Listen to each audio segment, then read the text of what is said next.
아침 일라디오. 안녕하십니까. 오늘 아침 일라디오 아나운서 오승원입니다. 보험 사기가 날로 기승을 부리고 있는데요. 금융당국에 따르면 2022년 기준 보험 사기 적발 금액이 사상 처음으로 1조 원을 넘어섰다고 합니다. 그 피해는 보험사의 경영을 악화시킬 뿐 아니라 선의의 일반 계약자들의 보험금 증가 등으로 이어지기 때문에 큰 사회 문제가 되고 있는데요. 금융당국과 보험업계가 이런 민생침해 조직형 보험 사기를 근절하기 위해 오늘부터 4월까지 3개월간 특별 신고 기간을 운영한다고 합니다. 보험 사기가 브로커와 병원, 환자 등이 연계돼서 조직형으로 은밀하게 진행되기 때문에 가장 중요한 내부자 제보를 활성화하겠다는 계획인데요.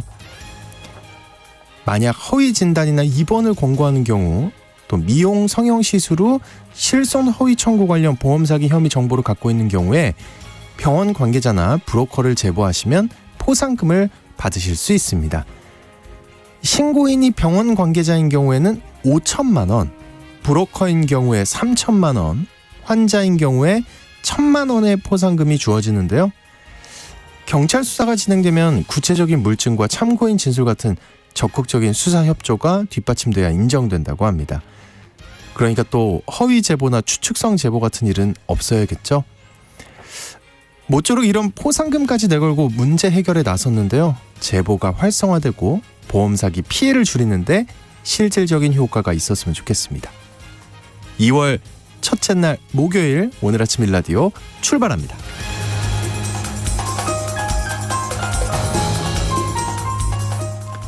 오늘 아침 일라디오 이 시간은 물론 KBS 일라디오의 모든 프로그램은 유튜브 KBS 일라디오 공식 채널이나 모바일 콩 어플리케이션을 통해 실시간으로 함께 하실 수 있습니다.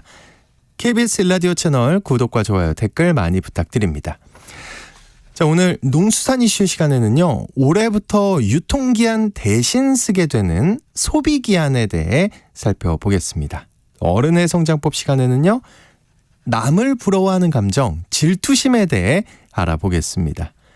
또 예술로 떠나는 여행 시간에는 100살이 된 골동품 가게로 여행 떠나보겠습니다.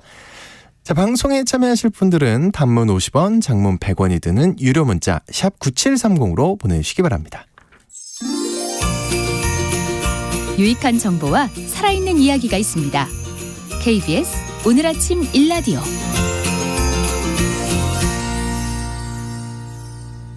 거의 모든 제품에는 유통기한이 있는데요. 올해부터는 유통기한 대신 소비기한만 표기되고 있습니다. 1년간의 유예기간을 거쳐서 이 소비기한 표시제가 본격 시행되고 있는 건데요. 오늘 농수산 이슈에서 왜 소비기한이 도입됐는지 또 해결할 과제 어떤 건지 얘기 나눠보겠습니다. 한국농정신문의 원재정 기자님 전화 연결되어 있습니다. 안녕하십니까? 네, 안녕하세요. 한국농정신문 원재정입니다. 네, 이제 유통기한 대신 소비기한을 확인하고 사야 한다고요? 네, 맞습니다. 소비기한 표시제가 지난해 도입됐는데요. 워낙 오랫동안 유통기한을 확인하고 구입해온 소비자들과 또 제품을 만들어온 기업들이 일종의 적응기가 필요했기 때문에 1년 동안 유예기간을 뒀습니다. 올해 만든 식품은 유통기한 표기는 할 수 없고요. 소비기한만 표기됩니다. 그 유통기한과 소비기한은 어떤 차이가 있는 건가요? 간단히 말씀드리면 기존의 유통기한 표시제는 식품을 만든 날짜로부터 유통하고 판매가 허용되는 기간을 표기한 것입니다. 그러니까 팔아도 되는 기간이다 이렇게 보시면 되고요. 새로 도입한 소비기한 표시제는 식품에 표시된 보관 방법을 지키면 먹어도 안전에 이상이 없는 기간 말합니다. 그러니까 먹어도 되는 기간이 네. 소비기한이다 이렇게 이해하시면 될 것 같은데요. 즉 유통기한이 적힌 제품들은 얼마간의 기간이 지났더라도 먹을 수는 있지만 진열해서 판매할 수는 없고요. 네. 소비기한이 적힌 제품들은 기간 내에 먹지 않으면 폐기해야 합니다. 이 소비기한을 표기하기로 한 게 폐기물 문제 때문이라고 하죠? 예, 유통기한 표시는 지난 1985년부터 사용해왔습니다. 올해까지 40년 정도 유통기한을 확인하면서 식품을 구입해온 건데요. 네. 이걸 이제 소비기한 표시제로 전환한 가장 중요한 이유는 식품 폐기물을 줄이기 위해서입니다. 대부분 경험하셨을 텐데요. 유통기한을 넘긴 우유, 빵 등이 우리 집 냉장고에 있을 때 하루 이틀은 부담 없이 먹지만 시간이 지날수록 먹어도 되는 건지 버려야 하는 건지 불안해지잖아요. 그쵸, 네. 결국 어느 시점에 폐기를 하게 되는데 이처럼 소비자들이 유통기한을 보통 식품 폐기 시점으로 여기기 때문에 식품 폐기가 많아지는 문제점을 개선하기 위해서 지난 2021년 소비기한 표시제로 관련 법을 바꿨습니다. 그래서 지난해 또 시행하게 된 건데요. 참고로 2020년 환경부 조사 결과를 보면 음식물 폐기 제품 중에서 65%가 섭취하지 않은 완제품 상태였다고 합니다. 또 한국보건산업진흥원 연구 결과에 따르면 유통기한이 지나서 폐기하는 비용이 생산 단계에서는 5,900억 원, 또 가정 내에서 폐기하는 비용이 더 많은데요. 9,500억 원. 한 해 평균 1조 5,400억 원이 유통기한 경과에 따른 식품 폐기 비용이라고 합니다. 네, 야, 이 가정에서 폐기하는 비용이 9,500억 원. 굉장히 많은 것 같은데. 그 지난해 계도 기간을 거쳤어요. 근데 올해 나온 제품에 소비기한 표시 잘 반영이 돼 있을까요? 예, 소비기한을 적용하는 기준이 제작일이거든요. 지난해 만들거나 가공한 제품에는 소비기한 표기가 허용이 됩니다. 포장재 같은 건 워낙 대량으로 제작해서 사용하는 일이 많다 보니까 지난 1년 동안 다 사용할 수 있게 전환기를 둔 건데요. 하지만 올해 1월 1일 이후에 제조하거나 가공하거나 또 수입을 위해 선적하는 경우에는 반드시 소비기한만 표시해야 됩니다. 그러니까 제조 가공 날짜가 올해 1월 1일 이후인데도 소비기한 대신 유통기한을 표시한 경우가 반복되면 해당 품목의 제조 정지 혹은 영업 정지 처분을 받게 됩니다. 그러니까 지난해 만든 거는 유통기한 표기 허용이고 올해부터는 절대 안 되고요. 네. 근데 한동안은 그러면 유통기한 표시 제품이랑 소비기한 표시 제품이 함께 판매가 되겠네요. 네, 맞습니다. 지난해 만든 식품 중에서 유통기한이 긴 제품은 올해 만든 소비기한 표시 제품과 함께 판매될 수밖에 없습니다. 근데 이제 예외가 되는 식품도 있는데요. 바로 우유 제품입니다. 냉장 보관해서 판매하는 우유 제품인 경우 소비기한 표시 제도가 2031년 1월 1일부터 적용됩니다. 그래요? 네, 그러니까 보관 온도에 따라서 변질 우려가 가장 큰 제품 중 하나가 흰우유라고 하는데요. 당장의 소비기한을 도입하기에는 아직 준비가 좀 여건이 안 됐습니다. 그래서 낙농업계, 유통업계의 부담, 또 소비자 피해가 우려된다는 이유에서 냉장 유통 조건을 완비할 수 있는 기간을 충분히 두자 이런 의미를 줬고요. 그래서 도입 시기가 2031년으로 밀렸습니다. 그렇군요. 근데 이 실제 유통기한이 소비기한으로 바뀌면 사용기한이 좀 늘어나게 되는 건가요? 어떤가요? 예, 맞습니다. 식품의약품안전처 자료를 보면 과자 같은 경우 유통기한은 보통 대략적으로 한 45일인데요. 소비기한을 바뀌면 81일로 늘어납니다. 그러니까 통조림 햄 같은 경우는 유통기한이 한 43일이라고 보는데요. 이걸 소비기한을 바꾸면 66일로 한 20일가량 늘어나게 됩니다.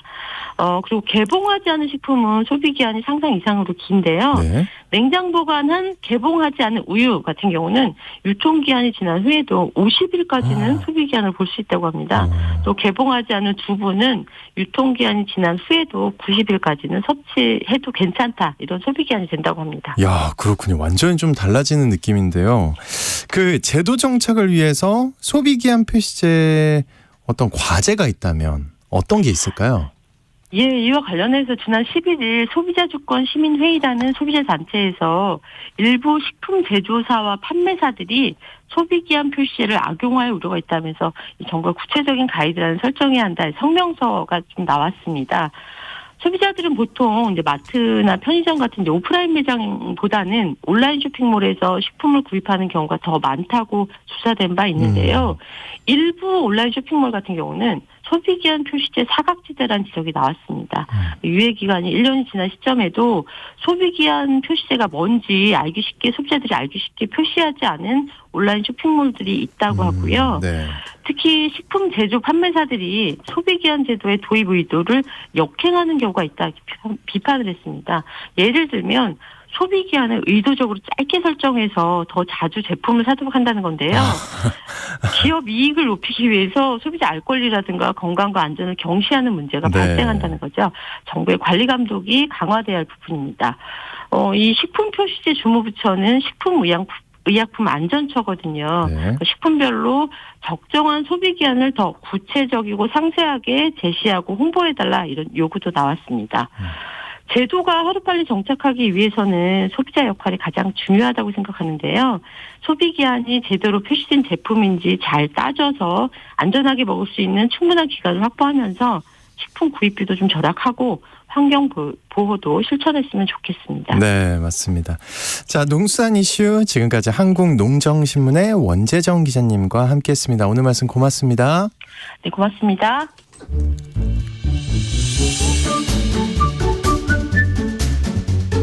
아침을 여는 기분 좋은 습관. KBS 오늘 아침 1라디오.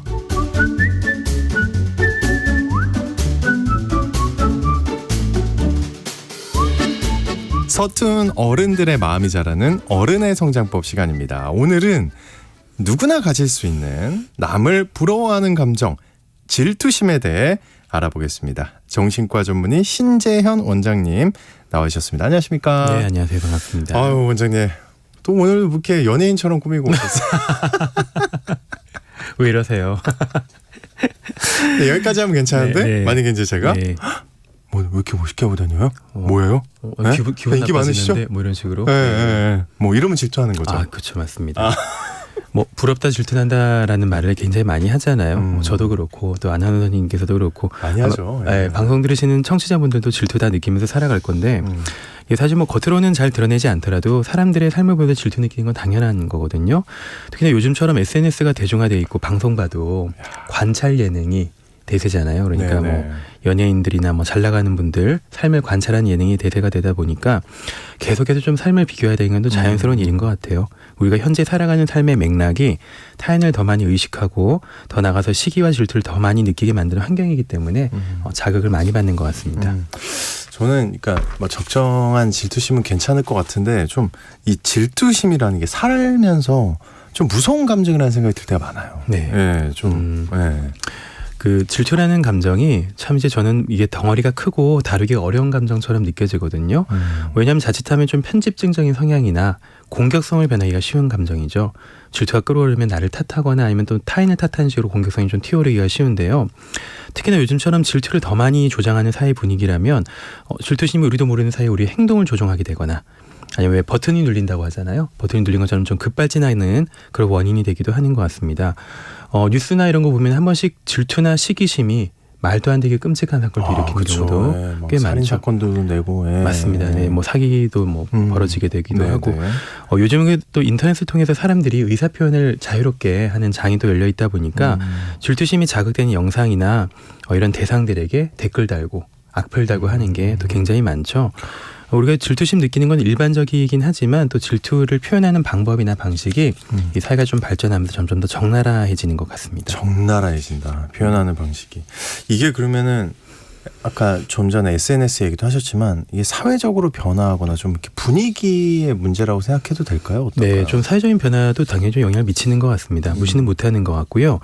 질투심이 일어나는 요소에는 이제 몇 가지가 있는데 먼저 시기와 질투를 유발하는 대상이 있어야 되잖아요. 그렇죠. 여기에 좀 사회적 맥락에 영향을 미치는데 옛날처럼 이제 동네 사람들만 만나고 다니면 뭐 그렇게 막 우리가 엄청나게 많이 질투할 만한 사람이 그렇게 크지는 않을 수는 있는데 요즘 같은 세상에는 다 네트워크로 연결돼 있으니까 뭐 SNS 통해서 우리는 다른 나라 대통령한테도 좋아요를 날릴 수 있는 세상이다 맞네요. 보니까 소통할 수 있는 세상이니까 또 이게 좀 문제가 되죠. 대상의 범위가 세계로 확대되면 질투나고 부러운 대상들이 얼마나 많겠어요. 그렇죠. 네, 그래서 뭐 편리한 사회이긴 하지만 또 개인에게는 좀 재앙이 될 수도 있는 사회인 것 같습니다. 또 하나의 질투의 요소는 나 자신에 대한 인지가 되는데요. 나 자신에 대한 인지요. 네, 내가 나를 어떻게 생각하는가에 따라서 상대방이 또 질투의 대상이 되기도 하고 별로 신경 쓰이지 않는 상대가 되기도 하는데 요즘에 이제 문제가 어떤 가치보다도 물질적 성취가 좀 강조되는 분위기잖아요. 그렇죠. 뭐 벼락부자가 된 사람들, 돈을 많이 번 사람들이 좀 이렇게 추앙받는 좀 분위기다 보니까 네. 아무래도 좀 내가 가진 정신적인 성장이나 성취 같은 것이 좀 하찮게 보인다라고 느끼기가 쉽죠. 예를 들면 뭐 이런 말 많잖아요. 어떤 직업하면 안 된다. 굶어 죽는다. 아니면 뭐 문과 가지 마라. 뭐 이거 있잖아요. 네, 이런 것들이 있기 때문에 뭐 사회 도처에 뭐 벼락부자가 돼서 파요족이 되는 사람들이나 아니면 화려하게 보이는 셀럽이나 인플루언서들은 아주 뭐 추앙받고 사랑받고 이런 존경받는 분위기다 보니까 개인은 좀 이렇게 위축되고 뭐 질투가 끌어올 수밖에 없는 그런 자극이 있을 수밖에 없는 것 같습니다. 어떻게 보면 진짜 질투와 시기가 가득한 사회 같은 느낌이 들 때가 많은데. 맞습니다. 예. 근데 이게 꼭 현대 사회의 문제만은 아니겠죠? 네, 뭐 질투심이 꼭 현대사회 병리만은 아니고요. 옛날에 문학 작품 중에 단테의 신곡이라는 작품에 보면은 그 7가지 인간의 죄가 등장하죠. 네, 지옥으로 가게 된 7가지 죄가 등장하는데 뭐 그중 하나가 질투심으로 나오기도 하고 성경에도 카인과 아벨이라는 형제가 등장하는데 카인이 질투심을 느껴서 동생 아벨을 죽인 것이 인류 최초의 살인이다. 뭐 이런 해석도 나오고요. 동양에서도 질투심은 7거지약 중에 하나로 불리기도 합니다. 우리나라 속담에서도 그런 거 있잖아요. 사촌이 땅을 사면 배가 아프다. 네, 질투심에 대한 그런 속담인데 여러 문학 작품이나 역사적으로도 큰 사건에도 질투심이 단초를 제공하는 경우는 너무나 많거든요. 예전부터 좀 삶에서 적이긴 하지만 또 극적인 역할을 하는 그런 감정이었던 셈이죠. 근데 이 질투심을 느낄 때 내가 지금 질투를 하고 있다는 사실을 받아들이기가 쉽진 않은 것 같아요. 네. 좀 어려울 때가 있는데 괜히 이렇게 스스로가 좀 바보 같고 네. 내가 감정 조절 못하는 사람 내가 왜 이러나. 네. 너무 멍청하게 느껴지고 뾰족하게 느껴지고 네, 이럴 때 많은 네, 것 같아요. 맞습니다. 그러니까 자신의 감정을 인정하고 표현하는 게 사실 누구한테나 쉬운 일은 아니거든요. 뭐 사람마다 다르지만 어떤 분은 이렇게 표현하시거든요. 감정을 드러내는 것이 마치 발가벗은 느낌을 받는다. 이런 식으로 좀 수치스럽고 부끄럽다. 내 감정을 드러내고 표현하는 것이. 근데 이렇게 좀 감정을 적절한 때 표현하지 못하면 문제가 되잖아요. 안에서 굼게 되면서 이게 좀 잘못된 경우도 굉장히 많고요. 그래서 부럽고 질투난다는 느낌이 들 때 표현하고 내가 이런 감정이 있구나라는 것을 인정하는 것이 더 건강한 태도라고 생각이 듭니다. 이 질투심이라는 감정이 좀 아까 말씀하셨듯이 뭔가 열등감에 차이는 느낌. 나 못난 사람 같고 아니면 좀 예민한 감정과 연결되는 이미지라서 부정적인 느낌을 받게 되는 경우가 꽤 많거든요. 근데 사실 근데 질투는 우리 사람들이 가질 수 있는 아주 정상적인 스펙트럼의 감정이라고 볼 수가 있고요. 아까 말씀드렸듯이 뭐 타인에 대한 편집증적인 시선과 공격성으로 나타나기도 하는 반면에 또 적절한 질투심이 있으면 우리는 열심히 살게 되거든요. 저 사람 너무 멋지니까 나 저렇게 되고 싶다가 될 수도 있고요. 아니면 건강한 경쟁 심리로 이어지기도 하는데요. 생각해보면 질투심이 없으면 우리가 성취하고 성장하기 위한 노력도 안 하게 되니까 네, 이렇게 되기도 하죠. 또 질투는 생물학적으로 볼 때도 인간의 본능적인 측면이기도 하거든요. 그래요? 생물학적으로? 어떤 네. 의미예요 그게? 그러니까 이제 동물의 뇌는 기본적으로 생존을 하는 데 초점이 맞춰져 있거든요. 인간의 뇌도 마찬가지인데 본능적으로 인간이 어떤 사회 집단 내에 있으면은 본인의 위치를 계속 가늠해 봅니다. 그래서 내가 충분히 우위에 있지 않으면 편하지 않잖아요. 열등하다는 느낌 들면 굉장히 좀 불편하니까 그래서 계속 좀 그 위치를 차지하기 위해서 계속 노력을 하라는 신호를 보내게 되거든요. 뇌가 행동을 하라고 부추기는 신호가 몇 가지가 있는데 그 중에 하나가 감정입니다. 지금 당장 노력하지 않으면 안 될 것 같은 불안감. 초조함을 막 만들어내고 또 남들보다 뒤처져 있다는 열등감이나 타인에 대한 질투심을 만들어내게 되면 노력하게 되거든요. 행동을 부추겨서 좀 난도금을 얻기 위해서 이제 노력을 하게 되니까 아무래도 그런 감정들이 좀 나를 부추기게 되는 게 있죠. 또 이제 사회적인 서열에만 영향을 미치는 건 아니고요. 데이비드 버스라는 작가분이 있는데 이분이 이제 그 질투에 대한 책을 쓰셨어요. 네. 그래서 그 책에서 질투는 애정관계에 위험이 왔음을 알리는 정상적이고 적응적인 신호다. 애정관계에 위험이 왔음을 알리는 네, 정상적인 신호다라고 얘기했습니다. 네. 그래서 이제 이런 감정들 덕분에 경쟁장을 몰아내고 또 이제 자신이 사랑하는 사람을 붙들어두는 그런 구체적인 행동을 하게끔 만들죠. 너무 과하지만 않으면 사랑을 지키는 정상적인 방어 기제라고 볼 수가 있을 것 같습니다. 또 반면에 질투심이 없으면 어떻게 될까요? 질투심이 세상에 질투가 없는 거예요? 없다면, 네. 없다면 글쎄 말씀하는 걸 들어보니까 약간 정지될 것 같은데 각자의 섬에 살 것 같아요. 맞아요. 다들. 맞아요. 이게 편할 것 같지만 좀 외려 건강한 경쟁과 활기가 사라지는 없을 것 같아요. 그런 사회가 되는 거죠. 사회주의를 표방하는 나라를 생각해 보면 거기는 이제 공정한 분배를 강조하잖아요. 경쟁보다는. 그래서 조금 활기가 떨어지고 이런 면들을 볼 수가 있는데요. 그래서 본능적인 감정을 억지로 누르는 것이 꼭 좋은 것만은 아닌 것 같습니다. 근데 이제 질투가 어떤 사람이 너무 심하다고 가정을 해보면 너무 심한 거예요. 이거 그럼 병이라고 얘기할 수 있는 건가요? 병이 되기도 하죠. 그래요? 이게 아까 말씀드렸듯이 질투라는 것이 아주 정상적인 다채로운 감정 중에 하나라고 볼 수가 있는데요. 하지만 감정 느끼는 정도가 너무 지나쳐서 생활에 지장이 있게 되면 우리가 병이라고 생각을 하면 되거든요. 질투가 심해서 생활에 지장이 생겨요. 네네. 그래서 만성적인 질투심은 편집증의 일종이라고 보는 견해가 있고요. 네. 또 성격장애 유형 중에서 편집성 성격장애라는 진단이 있습니다. 이런 성향을 가진 분들은 본인이 받아들이지 못하는 부분에 대해서 막 고소를 남발하고 또 사회적인 어떤 뭐 사람들이나 아니면 타인에 대한 어떤 질투와 불만이 굉장히 가득한 사람들이거든요. 그래서 기본적으로 사람들은 악의를 가지고 있고 내 거를 뺏어갈 것이다라는 생각으로 굉장히 피해의식을 가지고 사람들을 보는 거죠. 이런 분들은 또 굉장히 병적인 질투심을 가지고 있는 경우가 많습니다. 또 질투심이 마음속에 가득하지만 현실적으로 좀 뭔가 더 나아질 수가 없다라고 느끼게 되면 사람이 어떻게 될까요? 그것 또한 너무 답답할 것 같아요. 그렇죠. 답답하고도 좌절감에 빠지게 되거든요. 그래서 과도한 좌절감은 희망이 없다는 느낌으로 빠지게 되고 결국 무기력감이나 우울증으로 이어지게 되는 경우도 종종 있습니다. 그 신조어 중에서 카페인 우울증이라는 신조어가 있는데 혹시 아세요? 뭐예요? 카페인 우울증? 카페인이라고 하는 건 카페인. SNS의 앞자리 약자를 따서 만든 네. 그거고 네. 페는 또 이제 얼굴책. 네, 맞습니다. 이는 그거고요. 네. 어쨌든 뭐 그게 뭐예요? 그러니까 이게 뭐냐면은 이런 SNS를 많이 쓰다 보니까 사람들이 많이 질투심에 빠지게 되고 좌절감을 느끼게 되면서 근데 생기는 우리 우울증이다. PD가 지금 얘기가 와요. 네. 얘기해도 된다고. 얘기해도 카카오, 된다고. 페이스북, 인스타. 아우 시원해. 속 시원하네요. 네. 네네. 어쨌든 이것 때문에 생기는 질투심으로 인해서 사람들이 좀 많이 삶에 대해서 좌절을 느끼게 되고 힘들어지는 것이 이제 카페인 우울증이라는 신조어라고 하더라고요. 이거 무조건 지지합니다. 그거 진짜 확실해요. 그런 것 같아요, 그죠? 근데 참 이게 말씀 들어보니까 질투심이라는 감정이 뭐 병이 될 수도 있고 적당한 건 또 필요하고 없으면 안 되고 좀 이렇게 어려운 감정이라는 생각이 드는데 우리는 그럼 이 질투심이라는 감정을 어떻게 다뤄야 될까요? 질투심 또한 아까 말씀드렸듯이 정상적인 감정인데요. 모든 감정이 다 그러하듯이 우리가 나쁜 감정이라고 꼬리표를 붙여서 억누르기만 하면 좀 튀어나가게 되는 경우가 많거든요. 드러나지 않은 질투심이 뜻하지 않는 방향에서 관계를 망가뜨리게 되는 경우도 생기고요. 또 아까 말씀드렸듯 만성적인 좌절감에 시달리기도 합니다. 아니면 악플처럼 음흉한 공격성으로 드러나는 경우도 있죠. 그래서 질투심 또한 우리가 느끼는 다양한 감정 중에 하나로 인정할 필요가 있습니다. 이거 당연한 거고 그걸 표현하는 것도 자연스러운 일이죠. 나에 대해서 우리가 잘 못하게 되는 게 부럽다. 잘 못하게 되거든요. 왜냐하면 부러우면 진다라는 말도 있고 괜히 자신이 상대적으로 좀 낮은 위치에 있다는 것을 인정하는 것처럼 느껴지게 되니까 이게 또 쉬운 일이 아니거든요. 하지만 그런 감정을 좀 더 쉽게 인정하고 많이 표현할 수 있으면 오히려 질투심이 관계와 자신에게 미친 영향이 더 많이 줄어들게 되고요. 그래서 자신의 감정을 너무 진지하게 꽉 쥐는 것보다는 좀 가볍게 지는 그런 필요가 있는 거죠.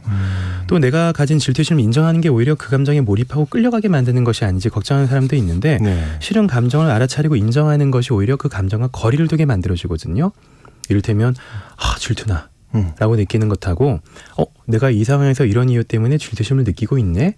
라는 이런 것들이 좀 뉘앙스가 차이가 있지 않으신가요? 네, 많은데요. 많죠. 그러니까 그런 감정과 나 사이에 어떤 약간의 거리가 생겨야지만 그 생긴 공간 안에서 내가 취할 수 있는 행동의 레파토리가 다양해질 수가 있죠.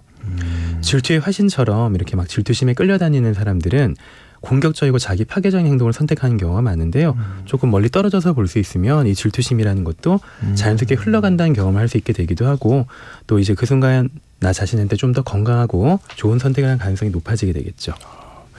그러니까 내가 가진 질투심에 대해서 좀 잘 알고 약간 거리를 두고 바라보는 게 중요하다 이런 말씀이네요. 그죠? 네, 맞습니다. 그러니까 내가 강렬한 감정을 느끼고 있다는 사실을 알아차리려면 제가 좀 주로 권유드리는 방법은 머리로 인지하지 말고요.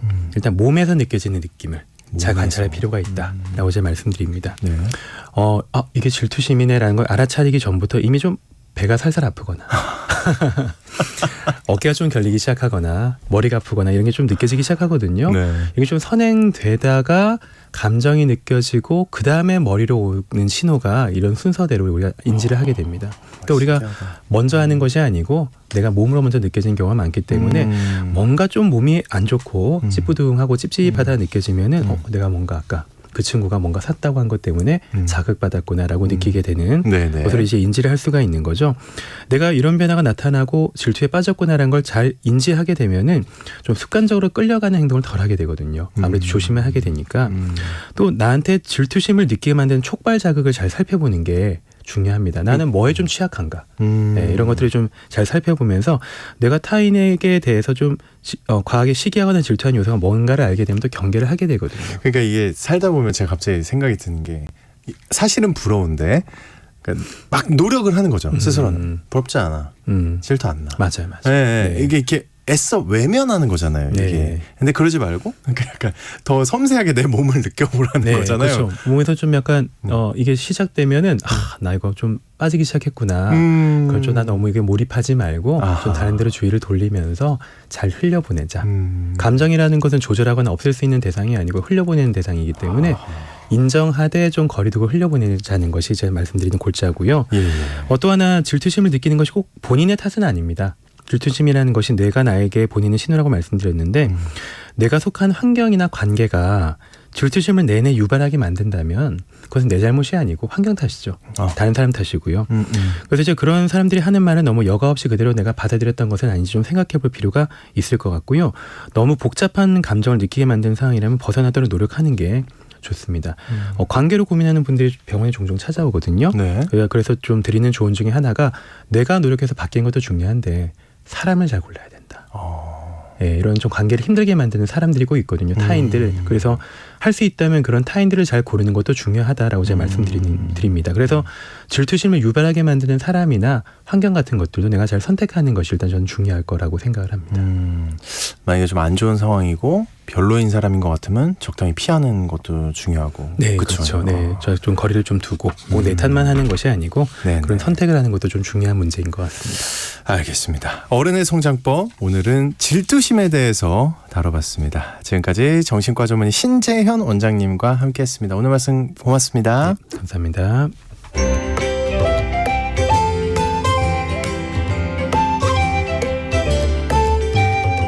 상쾌한 하루의 시작. KBS 오늘 아침 1라디오.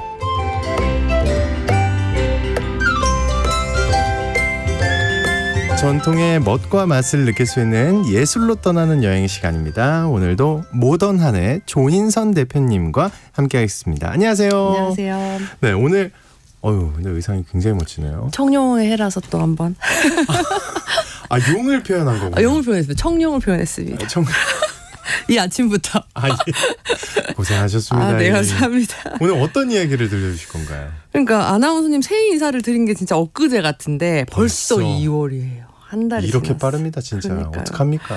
시간이 정말 빠른 것 같은데 근데 올해 무려 개관 100주년을 맞은 우리나라를 대표하는 갤러리 화랑이 있습니다. 100년 된 화랑. 네. 예. 근데 제가 얼마 전에 또 사무실을 그쪽으로 이전하면서 매일같이 지나다니는 인사동을 대표하는 이제 갤러리고 오늘은 이제 100년 역사를 지닌 관람객뿐만 아니라 예술가들의 사랑을 듬뿍 받고 있는 골동품 갤러리로 한번 떠나보도록 하겠습니다. 골동품 갤러리. 네. 근데 참 그 말씀 나누다 보니까 우리나라에 100년 된 갤러리가 많은가요? 많지 않은 것 많지 같기도 않죠. 그죠? 네, 진짜 많지 않습니다. 오, 올해 돼도 한 70년 정도? 네. 100년이면 진짜 오래된 건데 어떤 곳이에요? 네, 바로 인사동에 가장 오래된 고미술품 전문 갤러리 통인가게와 통인화랑입니다. 통인화랑. 통인가게 어디서 들어본 것 같은데? 맞습니다. 네. 아마 분명히 지나다녀 보신 적이 있으실 거예요. 네. 우리 청취자분들도 그렇고. 네. 그래서 고미술뿐만 아니라 다양한 현대 공예품 매장과 공예 전문 화랑을 갖춘 인사동의 문화 명소인데요. 처음부터 갤러리는 아니었습니다. 1924년 통인 가구점으로 시작을 했는데요. 창업주 가구점? 네. 들어본 것 같은데? 가구점을 들어본 것 같은데? 통인 가구점 들어보셨어요? 네, 들어본 적 있는 것 같아요. 언젠가? 예. 제가 한번 말씀드리도록 하겠습니다. 죄송해요. 예. 지금 가구점은 이제 없는 상태이고요. 네. 예. 그래서 창업주 김정환 대표님께서 서울 사대문 안에서 12대를 살면서 벼슬자리를 한 안동 김씨 집안의 자손이셨는데 어이구, 예. 그 당시에 나라가 망하자 살아갈 방도가 막막해져서 걱정을 하고 있던 김정환 대표님께 구슬을 한번 팔아봐라 라는 지인이 있으셨다고 해요. 지인이? 네. 구슬이요? 네, 그래서 구슬치기 하는 그 구슬? 네, 구슬치기 하는 예. 구슬. 그래서 김정환 대표님께서 유리구슬 그 돈이 됩니까? 라고 이제 물어보니까 당시에 이제 일본 사람들이 조선 구슬을 가공해서 여자 머리에 꽂는 뒷꽂이나 장신구를 만들었었는데 구슬치기 예. 하는 구슬은 아니고. 네, 예, 예. 네, 그래서 이제 일본에는 근데 그런 구슬이 없어서 한국산 구슬을 구해가지고 만들었던 거예요. 그래서 김정한 대표님께서 구슬을 모아서 일본인 상인에게 팔기 시작했어요. 사실은 하고 싶었던 게 아니라 증조 할아버지나 할아버지가 모두 양반이셔서 아무도 일을 안 하셨는데 아무래도 양반이니까 기술이 없어서 상업도 공업도 할 수가 없었고 서울 안에서만 살고 있으니까 농사가 지을 땅조차도 없었던 거죠. 그래서 궁여지책으로 김정한 대표님께서 12살 때부터 구슬을 팔아서 온 식구를 먹여 살렸다고 합니다.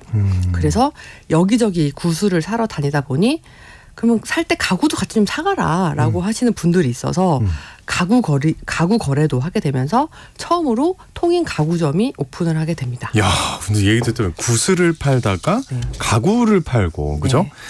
근데 이제 골동품을 판다고요. 네. 네. 저도 인사동 가면서 이제 지나가 보긴 한 것 같아요. 아마 언젠가. 사진을 보면 네. 아실 거예요. 아, 여기구나를. 그 용수염 같이 이렇게 하얀 거 이렇게 구슬 먹는 거 디저트 같은 거 파는 그쪽에 있습니다. 아, 네. 그러니까 제가 분명히 봤을 텐데 네, 저도 네. 서울에서만 살아서. 그러니까 정확히 어떤 물건들 판매하고 있는 거예요? 이게 아무래도 60년대에 가구랑 같이 이제 도자기나 폐물 같은 거 털값에 많이 들어왔다고 해요. 네. 골동품 가게니까. 근데 그때 합성수지나 플라스틱 같이 이제 이런 것들이 처음 등장하면서 이제 무거운 전통 가구나 도자기들이 가치가 없는 세상이 돼버린 거예요.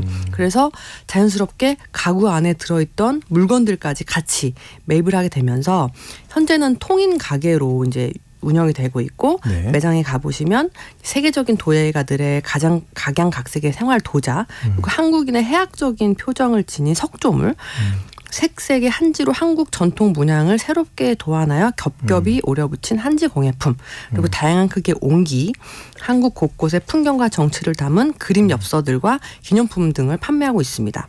뿐만 아니라 통일 화랑에서는 회화와 공예 방면에서 기량이 뛰어난 작가를 발굴해서 작품 발표의 장을 마련하는 동시에 통인 소장품인 고미술품의 전시도 함께 이루어지고 있습니다.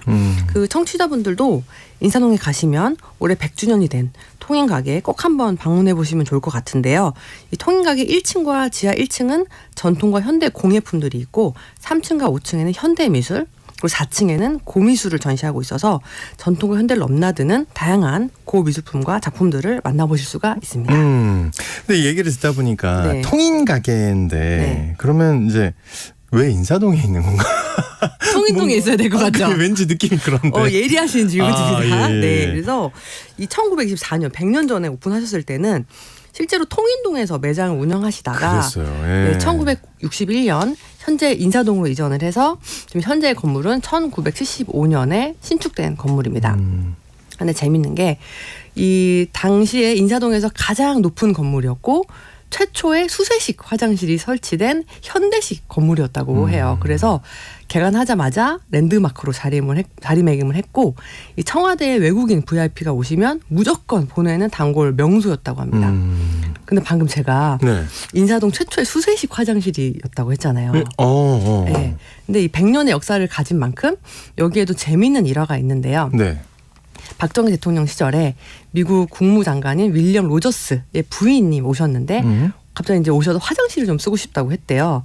그런데 이제 인사동에는 당시 재래식 화장실밖에 없어서 사용하기가 좀 어려우실 것 같아요라고 했는데 그런데 여사님께서 괜찮으니까 저 갔다 올게요. 네. 그래서 이제 할 수 없이 위치를 가르쳐줘서 보냈는데 이제 화장실에 들어간 부인이 깍 하고 소리를 지르면서 처음 봤군요. 기겁을 해가지고 너무 놀라서 경호원들이 권총을 들고 막 뛰어갔는데 로저스 부인이 깔깔대고 웃으면서 관장님한테 미스터 김 저 30분 뒤에 다시 돌아오겠습니다 라고 말하고 당시 숙소였던 이제 반도 호텔까지 화장실을 갔다가 다시 돌아오신 거예요. 세상에. 네, 그런 일화가 있는데 그래서 이제 화장실을 깨끗하게 만들어야겠다. 그래서 당시 관장님께서 화장실에도 엄청나게 이제 공을 들이셨다고 해요. 신축을 하실 때.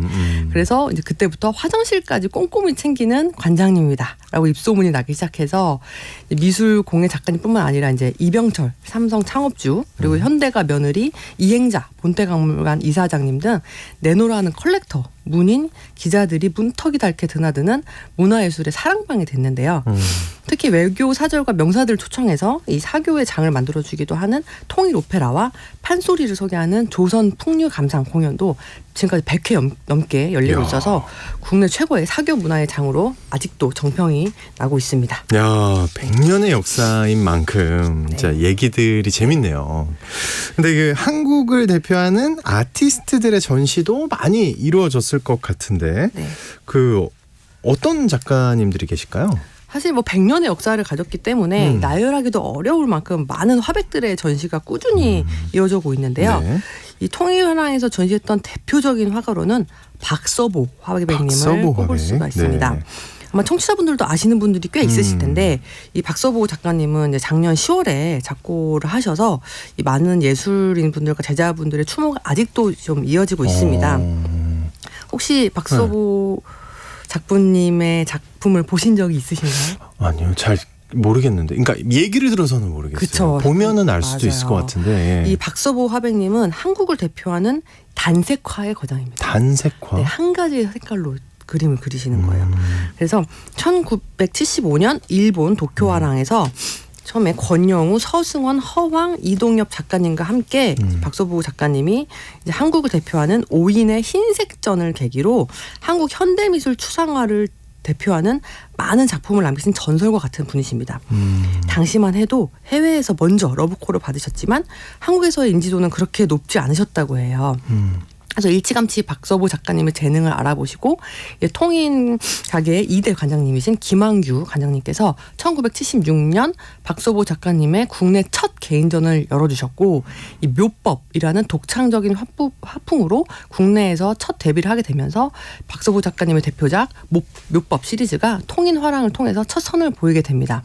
이것이 왜 중요하냐면 네. 박서보 작가님의 묘법 시리즈는 수백, 수천, 수만 번 반복하는 극기와 붓칠 기법을 통해서 이 수행을 하듯이 끊임없이 반복하는 행위가 자연스럽게 무늬로 만들어집니다. 그래서 그 무늬가 바로 수행의 결과물이자 작품이 되고 수십 년간 반복된 수행을 통해서 탄생한 작품은 치유의 힘을 가지게 되는데요. 그래서 해외에서 박서보 작가님의 작품을 통해 이 비움의 멋을 추구하는 한국의 미를 이해하게 되었다. 한국의 미를 상징하게 되었다는 평가를 받고 계신 분입니다. 그래서 해외에서는 박서보 작가님을 어떻게 소개를 하냐면 지칠 줄 모르는 수행자. 그리고 걸어다니는 한국 미술의 역사라는 수식어들이 늘 등장하는데요. 이 통인화랑의 첫 전시를 위해서 그렸던 묘법 넘버 37, 75, 76이라는 작품이 작년 홍콩 소더비 경매에서 2,041만 홍콩 달러, 한국 돈으로 34억 4천만 원에 낙찰이 돼서 화제가 되었습니다. 이 어쩌면 이 그림이 통인화랑 통인 가게가 없었다면 탄생할 수 없었던 귀한 작품이었던 거죠. 야, 근데 이게 그 낙찰된 작품 묘법 넘버 37, 75, 76 이 작품이 연필로 그린 거예요? 네. 연필 하나로만. 야, 연필 하나로만. 네. 와, 34억. 혹시 또 가격 놀랍네요. 근데 또 다른 분들도 있을까요, 혹시? 네. 혹시 이분은 잘 아시고 청경자 작가님 들어보셨죠? 예, 많이 들어봤죠. 우리 한국 대표하는. 그래서 이 청경자 선생님과 얽힌 재밌는 에피소드가 있는데요. 지금부터 약 50년 전인 1973년 4월 김한규 관장님께서 23살 때 있었던 이야기라고 합니다. 청년 주인 김한규 관장님은 가게에 막 들여온 강화 반다지와 백자 항아리를 당시 49살이셨던 멋쟁이 화가 청경자 화백님께 팔게 됩니다. 사실 이 청경자 화백님은 채색화의 일가견을 이룬 대가였지만 당시에 도자기나 고가구 등 옛 공예품에는 조예가 별로 깊은 편은 아니셨던 거예요. 그런데 같이 이제 통인 가게를 당시 방문했던 절친 친구가 작품을 그릴 때 요긴하게 사용할 수 있을 거니까 요 작품들을 좀 골동품을 구매해봐라 라고 권유를 했는데 당시 청경자 화백님께서 제가 며칠 뒤에 아프리카 기행을 떠나야 돼서 경비를 모아두느라 지금 수중에 돈이 별로 없어요 라고 말하시면서 구매를 망설이고 있었다고 합니다. 근데 그 친구분이 현금 안 줘도 돼. 네가 새로 그린 그림을 주면 돼. 그래서 이제 그림으로 교환이 되는 곳이야 라고 이제 소개를 한 거예요. 큰 가게를. 그래서 청경자 화백님께서 이제 김한규 관장님한테 그러면 나도 그렇고 여기는 그림으로 이제 교환을 해도 됩니까? 그래도 됩니까? 그랬더니 그러면 그러셔라 그랬던 거죠. 그래서 그러면 저 반다지와 백장아리 2개를 제 작품으로 제 작업실로 갖다 주세요. 그럼 저도 그림을 보내드릴게요. 라고 하면서 이 통인화랑의 고가구와 백장아리 그리고 청경자님의 작품이 막교환이 되는 거죠. 그래서 이 통인화랑으로 온 작품이 1972년작 꽃과 항아리라는 작품인데요. 네.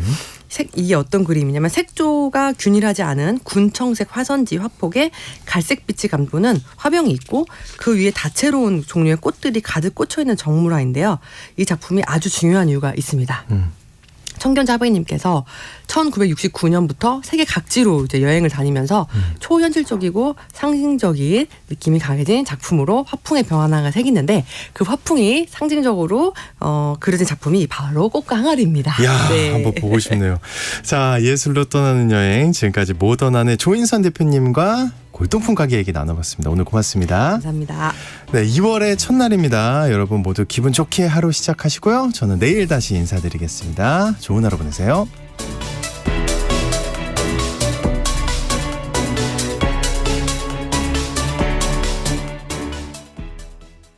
여보, 올해 공익직불금 신청이 2월 1일부터 4월 30일까지래요. 2월 1일부터 2월 29일까지는 지난해와 변동사항이 없는 농업인을 대상으로 휴대폰으로 신청하도록 문자가 온다고 하네요. 안내 문자를 받지 못했거나 신청을 못했으면 어떡해요? 3월 4일부터 4월 30일까지는 농지 소재지 읍면동에 방문하여 신청할 수 있으니 그때 신청하면 돼요. 신청할 때 폐경지 등 농지의 형상과 기능 유지가 안 된 농지는 신청하면 안 되니 자세한 건 공익직불제 콜센터 1334나